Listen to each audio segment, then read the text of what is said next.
with the NTSB, the National Transportation Safety Board. We'll be starting in about 5 minutes. I'm sorry? Rosekind, R-O-S-E-K-I-N-D. Mark, M-A-R-K. NTSB board member. We need to sign in. He's a board member with the National Transportation Safety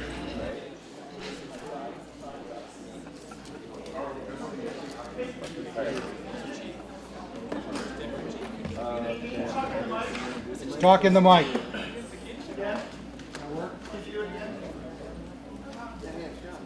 Please.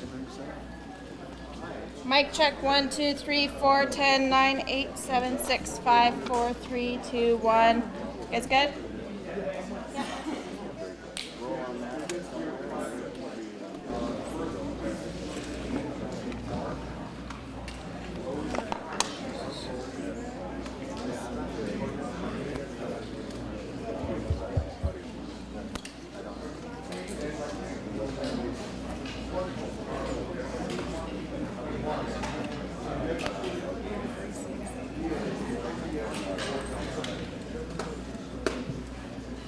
Yeah.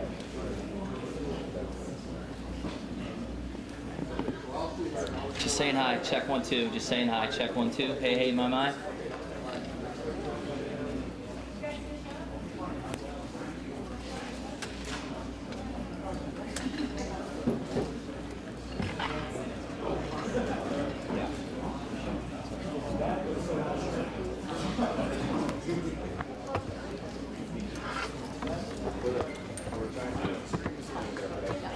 We're good?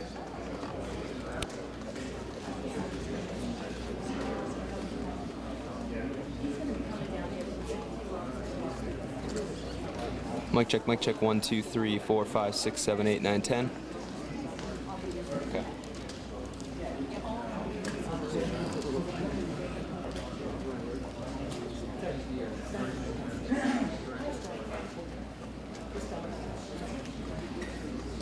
Testing 1, 2, 3.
Hello?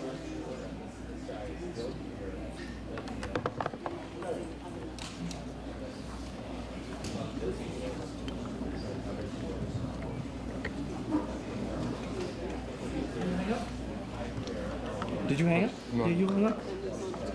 Shit. Yeah, there's no conference. Fuck, man. Hey, John. We got to call back the bridge. Keeps hanging up. Terry, just hung up. Yeah, can you, Yeah, we got it. So you hands free.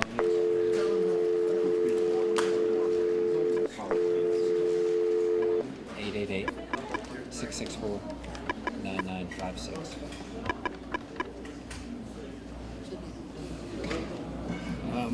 I got to remember. Tight.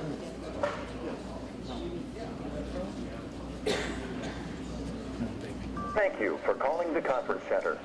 Tell them the rules do not touch any button. Okay. But if you touch it, it's... Your passcode has been confirmed and it... Hello? Is the operator, is this the speaker line? Yes, Yes. ma'am. We're sorry we got disconnected again.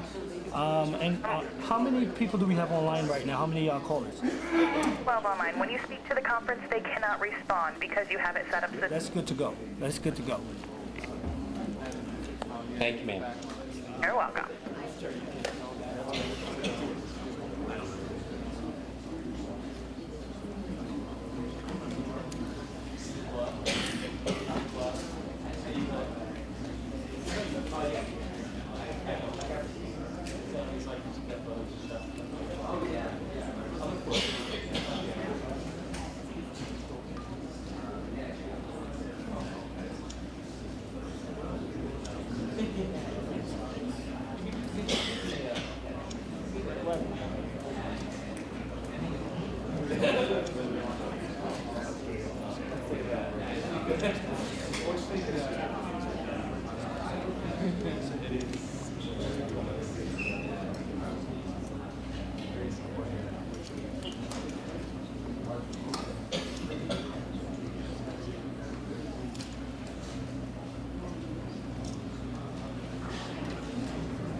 Nice phone. Yes, same thing.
Please continue to hold for today's conference call. Thank you.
Are you still there?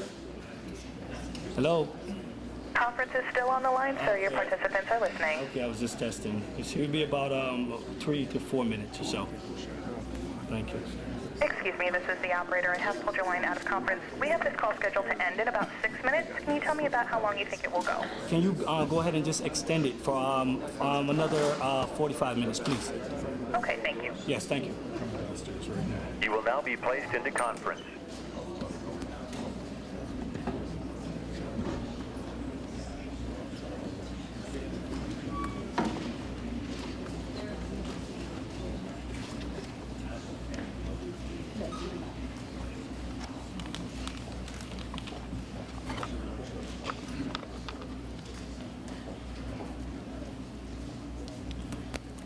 Hello, my name is Mark Rosekind, and I'm a board member with the National Transportation Safety Board. And before I begin, on behalf of all the men and women of the NTSB, we want to express our deepest condolences to the families and friends of those who lost their lives or were injured in this accident. Yesterday at about 4:30 p.m. Pacific Daylight Time, a modified P-51D was engaged in a qualifying heat for the National Champion Air Races at the Reno Airport in Reno, Nevada. The aircraft was operating at low altitude and high speed, pitched up, climbed briefly, nosed over quickly, and impacted the ground at high speed. 3 NTSB investigators were on site at the time of the accident. It's common practice for the NTSB to have investigators on site at air races and air shows. One of those investigators that was on site was the investigator in charge of this accident, Mr. Howard Plagans. So he is what's called the IIC, or investigator in charge, Mr. Howard Plagans.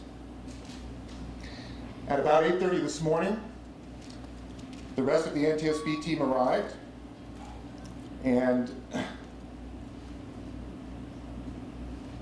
our first activity was to basically walk through what had happened so far.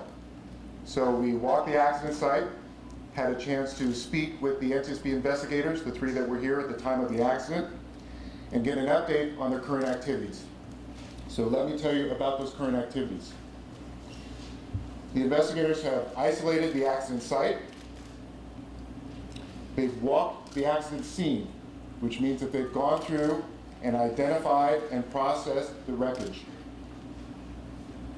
The Reno Police Department and Nevada Highway Patrol is mapping the wreckage area with a very high technology GPS laser system. The runway has been swept, and that's in preparation to open up for operation again. The NTSB investigators have also made initial contact with the racing team crew. Also, as part of the NTSB team that arrived today, we have members of the Safety Board's Office of Transportation Disaster Assistance, and they're here to work with local resources. I really want to emphasize that this is just the beginning of this accident investigation, and the focus now is on gathering factual information. There will be periodic briefings, and you'll be informed by Public Affairs so that we can update you on information that's learned over the course of the investigation. And I'd like to finish by thanking all of the first responders for their efforts yesterday and ongoing assistance and support of the NTSB in this investigation. We're going to take a few questions from you. We have some folks here on the phone as well, and we're open for questions now. What's the latest casualty count? First of all, the City of Reno will be compiling all the information about fatalities and injuries, and since we knew that you would have that question, we're very fortunate to have Deputy Chief Evans from the Reno Police Department to actually give you an update. First name, please. Excuse me? First name. Dave Evans, Deputy Chief, Reno PD. What I'm going to go through is the very latest totals that we have. There is no more information that I have at this point, but we can update you at a later date. We transported 54 patients from the scene here to area hospitals. Of those 54, hospitals reported 2 fatalities We also have a total of 7 fatalities that we know of at this time out on the tarmac, to include the pilot. 17 folks are still being treated at local hospitals, and a total of 24 have been treated and released. And that's the very current information that we have at this time. So would that be a total of 9 fatalities then? Yes, correct. Great. Thank you. Other questions? Sir, can you talk about whether a plane like this has a black box or any other data recording device? So the question is whether a plane like this has any kind of recording device. It's very unlikely. The investigators actually have raised that question because of some of the modifications to the aircraft. It's unclear, given the impact and the speed, whether there's actually be anything available. But they're definitely looking for that. There's a photograph apparently out there showing a plane with a piece of the tail section missing the wires of the crash. Is that an area of concentration? So the question is that there's pictures and video showing a piece of the air, appearing to show that a piece of the aircraft came off. We're aware of that, and in fact, a component has been recovered in the area where that was observed. But I think it's critical at this point to know that we have not identified the component. It will be examined, so we don't really know what the component is or if it even came from this particular aircraft. We are very clearly going to focus on that, and that's part of the factual information gathering that's going on right now. Mr. Rosecrans, when you talk about video and photo, how that will play in this investigation? Yes, the question is how photos and video will play a role in this investigation. And in fact, that's one of the activities that's now going on, which is collecting that photo and video information, and that will be part of the information that's gathered now and reviewed intensively. And just to very briefly give you a sense, when I say this is focused on collecting factual information, because right now we're concerned about perishable information, and once that factual information is obtained, it's then brought back to Washington, D.C., where the intensive analysis will actually take place. And so to give you a sense, people will only be on site here for a few days, and it could take 6 to 9 months for the full analysis to understand what happens here. Do you have more video this time than usual? Do we have more video than usual? Absolutely. In fact, we're looking for the actual number of people given the time within the races when this occurred, but it seems like there were a tremendous number of cameras and video that was captured. Great. Operator? Currently show no questions on the line. As a reminder, if you would like to ask a question by phone at this time, please unmute your line and press. So they have no questions at this time. Can you talk about the condition of the propeller? There's been some plane mechanics who say that based on all that video and the pictures out there that maybe the propeller was not spinning as the plane came down, and that would indicate the engine was not running. Is there any speaking that up? So the question is the state of the propeller at the time of the accident and what was observed. Again, we've heard those reports. I think that'll be an important part of the video analysis that goes on, but it's too early to really make any comment about that. Would that portion of the tail be considered the elevator trim tab? Would that part of the airplane be considered the part that's in question, that may have malfunctioned? That is the part that's in question. But that's also why it's important to highlight, for example, even though we recovered a component, we don't know if it's related to this aircraft or that's what it is. Let me go. Could you say the name again? Proper name? Of that part? What is how much you? Well, we have not That's right. yet, so. It's an elevator trim tab. Yeah. So it's just an elevator trim tab, and Mr. Plagans is. We have no idea if the piece we have is actually that component. Can you say what altitude he achieved and the estimated speed of impact? Can we identify the altitude and speed? Do we have that yet? Not at this point. Yeah, not at this point. Has it been determined in any way why there was no fire? I'm sorry. Was it? Determination, speculation as to why there was no fire on impact. So the question is, any speculation on why there was no fire at impact? Not at this point, but I'm going to use that question to also differentiate. The NTSB does not speculate. That's part of what we're trying to do is get the factual information so when you tell you something, we know it's valid. Okay, so that's a good question. Absolutely, our investigators are looking at that issue. Excuse me. Will you be looking at safety procedures in the show, i.e. where people do close to the action? Are you looking at that also? So the question is, are we going to be looking at the safety procedures around the show? Absolutely. And in fact, the NTSB will be looking at FAA oversight, safety procedures, and anything else that we can look at. Our job is to identify what caused this accident so that we can make safety recommendations so it doesn't happen again. And this is important because it's not just about that piece of metal, but it's any other piece that we can find where we can make a recommendation, including oversight and anything else. How is this investigation different from other investigations? With all the video and pictures out there, does that make it then easier for you guys? The question was how this investigation is different from others, for example, having the video and pictures available. On one hand, that's an excellent source of information. On the other hand, obviously, there's not a lot of other specific components and things from the records, certainly at this point, that we can identify. And so those will help, that information will help in some ways, but there's a lot of other aspects of this that make it quite difficult, actually. Have you been able to determine if the pilot was off course at the time of the crash, before or right before the crash? So the question is whether it's been determined if the pilot was on course at the time of the crash. We're still developing. So, let me just emphasize again, we're less than 24 hours into the investigation. That's another question that will clearly be examined, but we don't have any information at this time. How about the pilot's, is the pilot's health or age a consideration as well?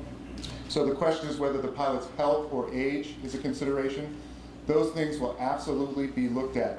Medical history, his age, training, experience, the certificates he held, all of that will be examined as part of the investigation. I'm going to go to the phones. Operator, is there a question from the phone? No questions on the phone at this time.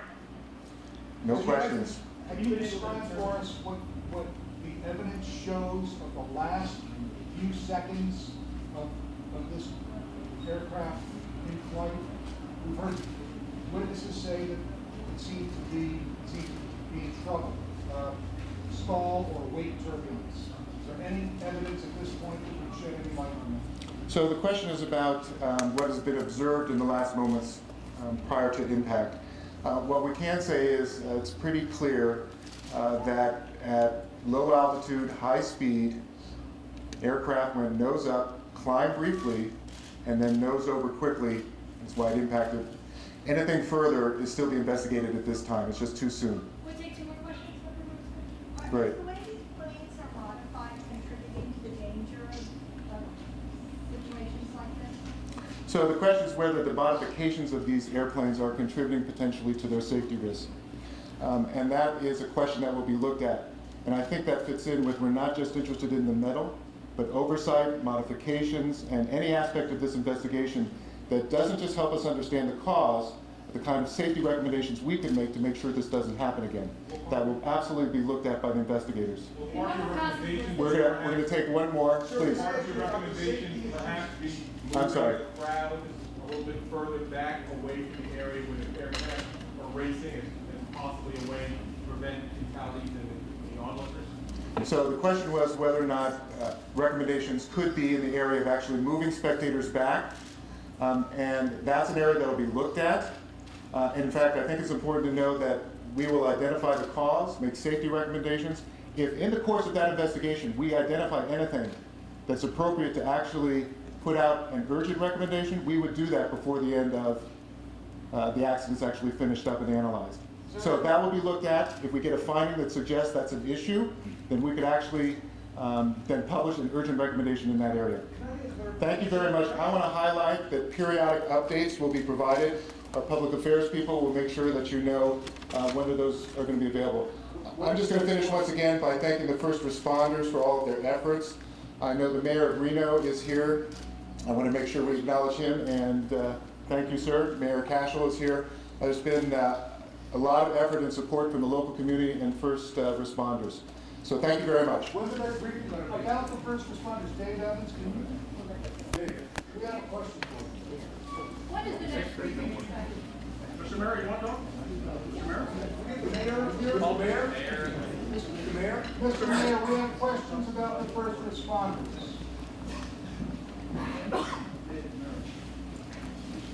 You had a question about first responders? Thanks, Mr. Mayor. Yes, we said yesterday we thought hundreds of first responders were able to respond very quickly. Yes, sir. Do you have, at this stage, do you know how many? No, sir. And can perhaps Remsa give us an idea? I tell you, Remsa and all the first responders did a magnificent job.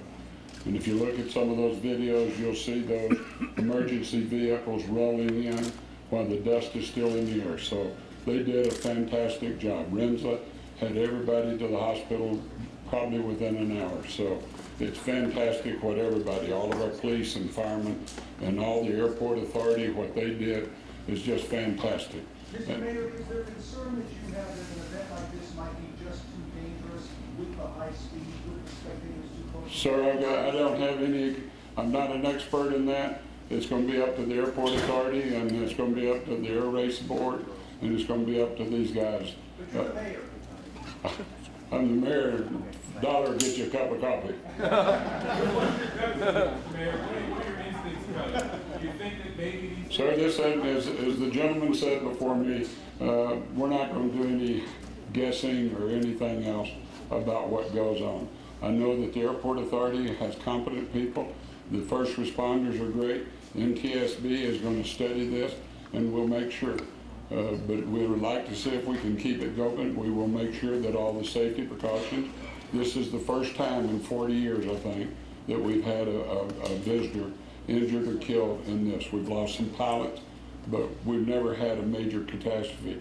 And all of us in Reno, our hearts and prayers go out to all the people that are involved.